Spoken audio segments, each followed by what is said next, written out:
This is Physics 104B at Porterville College, Chapter 24 homework. Number 13, a wire carries 1.4 amperes. How many electrons pass through the wire in 1 second?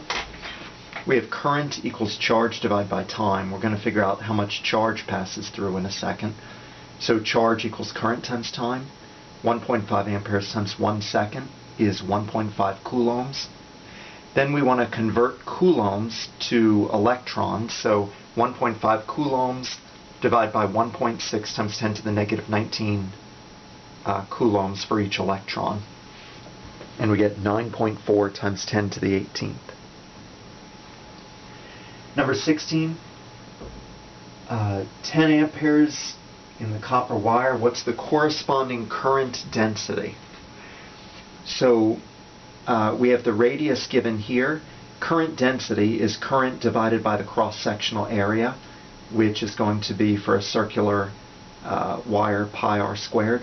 So current divided by pi r squared. And we get 7.7 times 10 to the 6th amperes per meter squared.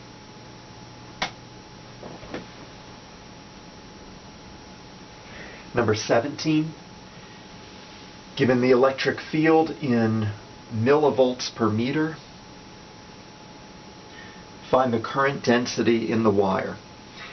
So current density is, we can say it's the conductivity times the electric field, or we can say conductivity is the reciprocal of resistivity. So I have it here as electric field divided by resistivity, because we can look that up in the table in the book for aluminum. So 85 times 10 to the negative 3 volts per meter divided by the resistivity of aluminum, 2.65 times 10 to the negative 8 ohm meters, and it's 3.2 times 10 to the 6 amperes per meter squared.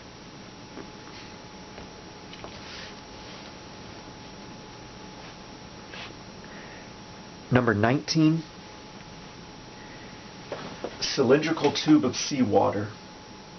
What's the tube's diameter? Okay, so we have the current, we have the electric field. So to find the tube's diameter, we're going to set this up and say the current density is current over area, which is current over pi r squared. And so we'll relate current density and I over pi r squared. So we have the radius is I over j pi, square rooted. And how this relates to the electric field is that J is equal to E over R. I'm sorry, E over rho, as we showed in problem number 17. Electric field divided by resistivity. So then we get the radius is the square root of current times resistivity divided by electric field and pi. So you plug in those numbers and you should get a radius of 0.034 meters or 3.4 centimeters. Question asks for the diameter, so double that. And we get 6.8 centimeters.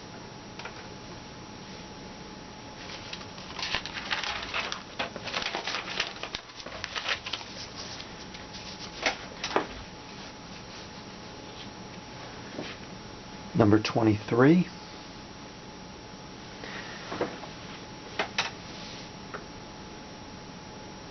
Voltage equals current times resistance, so 0.3 amperes times 1200 ohms, and we get 360 volts.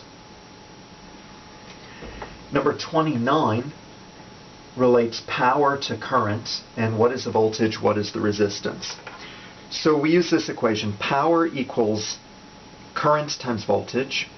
So voltage equals power divided by current, 4.5 watts divided by 0.750 amperes, and we get 6 volts. To find the resistance, we use Ohm's law.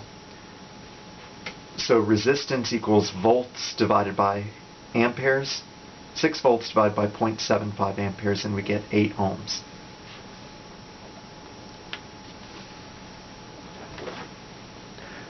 For number 35,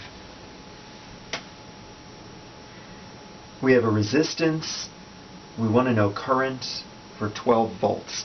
So Ohm's law again. current equals voltage divided by resistance.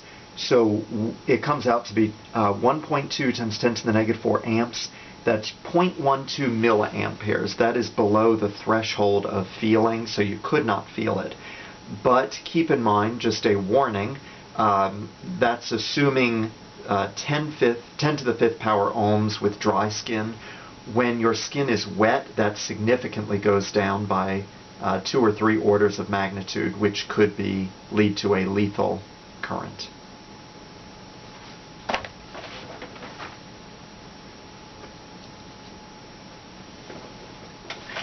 Number 41, current versus time is given by the formula, and keep in mind current is in nanoamperes and time is in seconds. Find the total charge that flows from 0 to 5 seconds. So here's current. Current is dq over dt. So for any given in any increment of time dt, we can say that a charge dq flows. So dq is equal to I times dt. The total charge for a given amount of time is going to be the sum of all the dq's. So we're going to integrate dq, which means integrating I dt. So take the integral of I, and you get 30t squared plus 200 thirds t cubed plus t to the 4th power. We're integrating from 0 to 5 seconds. And we get 9,708. Keep in mind what the units are, nanoampere seconds, which is going to be nanocoulombs. So 9,708 nanocoulombs, or 9.7 microcoulombs.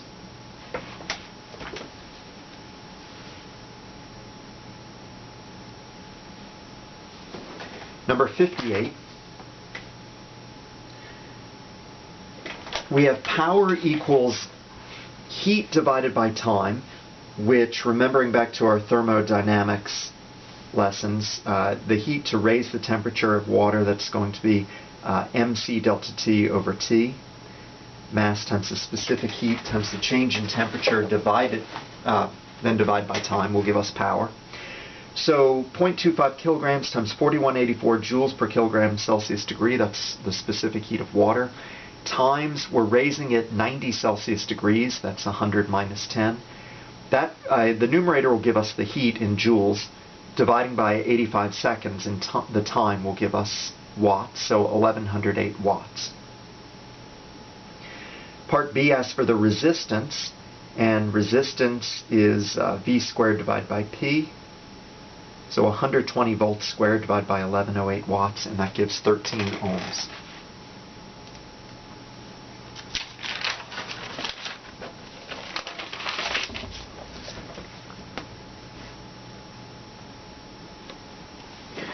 '59. This is a problem about time-dependent resistivity. So this is the time-dependent equation. Rho equals rho naught times 1 plus alpha times the change in temperature. And it gives us alpha, which is the coefficient of temperature change. Alpha equals, here it is, 4.3 times 10 to the negative 3 over Celsius degrees. And so we're looking for the temperature at which copper's resistivity is twice its room temperature value. So rho naught is the room temperature value that's given. We want to look for when rho is twice that. So let's take this equation, divide both sides by rho naught, and we get rho over rho naught. I've also done a little more algebra. I've subtracted 1 from both sides of the equation. So we get rho over rho naught, but that's 2. So 2 minus 1, this leaves us with just 1 on the left-hand side of the equation. And now we, in order to get t by itself, we'll divide both sides of the equation by alpha. So that leads us to 1 over alpha equals t minus t naught. Add t naught to both sides. So now we have T equals T naught plus 1 over alpha. T is room temperature. I'm sorry, T naught is room temperature. So 20 degrees Celsius plus 1 over alpha, which is 233 Celsius degrees, and we get a temperature of 253 degrees Celsius. I take that to two significant figures, so 250 degrees Celsius.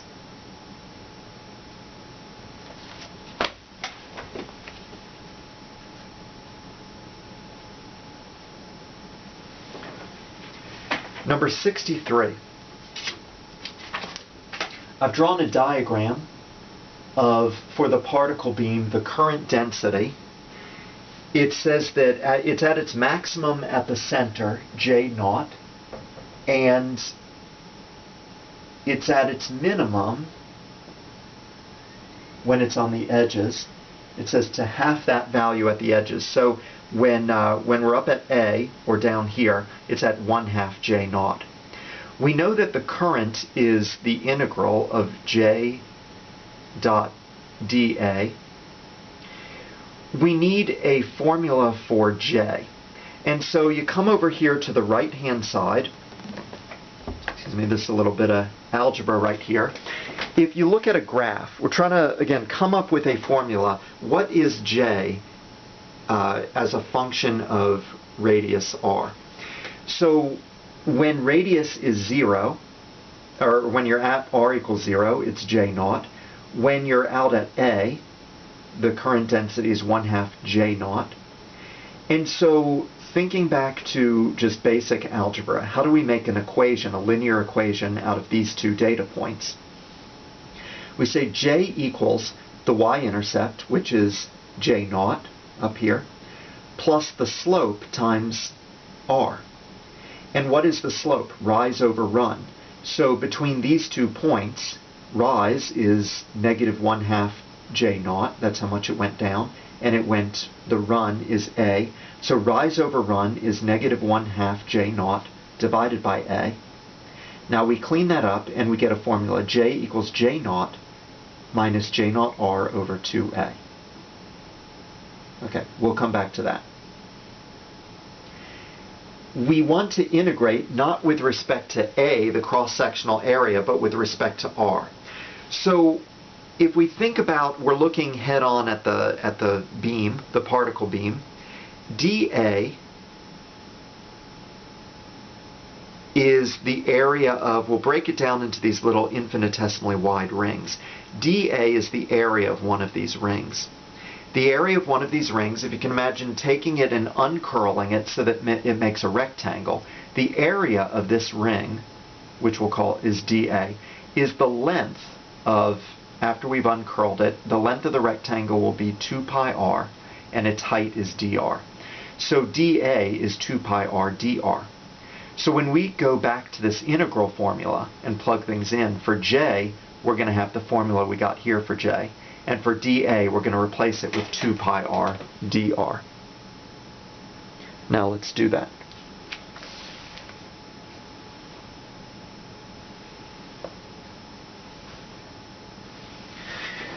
So I equals the integral from 0 to A of J dA. We plug in those expressions.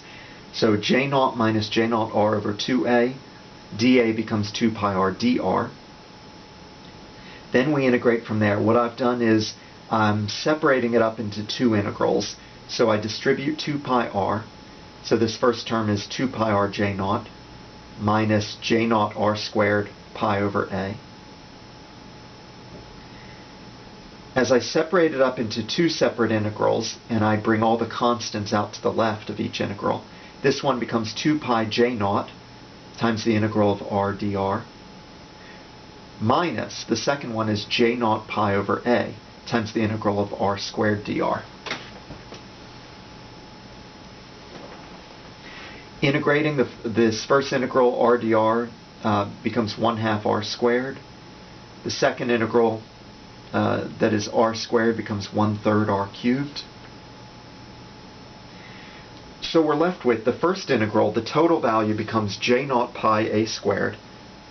The second one, you have subtracting 1/3 J naught pi A squared. And so that leaves us with 2/3 J naught pi a squared.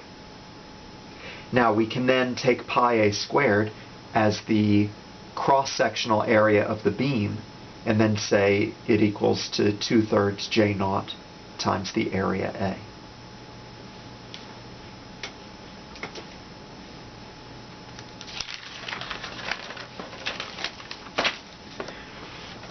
And the last one,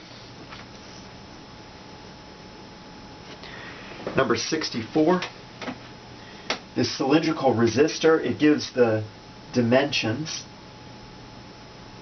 with a varying resistivity. As you go along the length, resistivity changes. So we want to find what is the total resistance. If you look at this equation right here, resistance is rho times L over A. And so what we're going to do is break this down into little incremental lengths, dx, that are so infinitesimally small that we can assume that over the length of any dx, that its resistance is constant. So we're going to take for each one of these little segments, the resistance of each little one, dr, equals rho times its length dx over A. And resistance of the whole resistor is going to be the sum of all the drs, which, plugging in this value for dr, meaning the sum of all the rho dx over A, that leaves us with this right here, 1 over A times the integral of rho dx. Which is, when we plug in our value for rho, our expression for rho, which is up here, we plug that in, I can pull out the constants to the left of the integral, and it leaves us with this integral, rho naught over A times the integral of 1 plus x over L times e to the x over L dx. Now we just need to integrate that. So here comes the fun part. How do we integrate this integral? So I'm leaving off the rho naught over A to the end. I'm just concerned with, for most of the rest of this page, how do we integrate what I've bracketed here in pink? So what I've done is I've separated it into, I've distributed the e to the x over L, and then separated these into two different integrals. So the first one is e to the x over L, and the second one is x over L e to the x over L. And here I've separated them into two separate integrals. The first one is pretty straightforward. The integral of that is L e to the x over L. The second one, if I pull out the 1 over L, then I'm left with the integral of x over L e to the x over L dx. In the back of the book, in the appendix of integrals, there's this formula right here. The sum of, or the integral of x e to the ax dx equals e to the ax over a squared times ax minus 1. So that's the formula I'm going to use here, where a is going to be, in my equation, 1 over L. So that leaves me with, right here, I've still got my 1 over L. Let me scoot it up.